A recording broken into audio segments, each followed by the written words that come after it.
Hello, Namaste, welcome to That Awkward Yogi. This is day 16 of 30 Days Yoga Challenge. I am Payal, I'm not a yoga expert or fitness influencer, I'm just curious and that's why I'm doing this. So today when I woke up, I looked outside and it's drizzling outside. I thought I have to cancel the session today, but then I think why not, do a session in rain. So let's begin the session and see how it goes.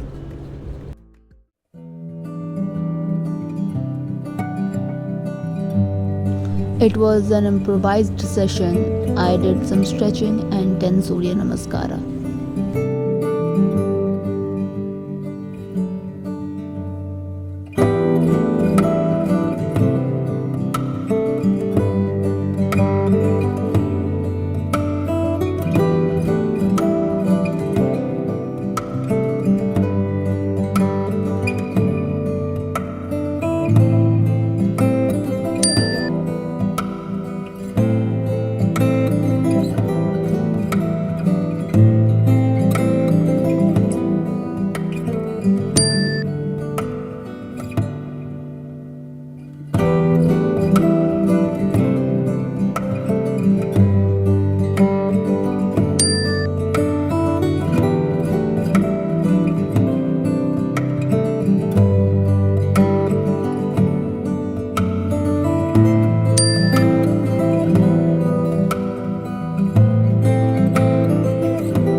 It's done. It wasn't raining much, just little drizzle.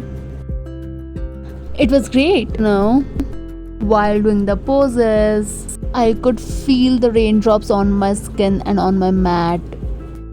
It was amazing. Love the practice today. Hope you enjoyed too. See you tomorrow. Namaste.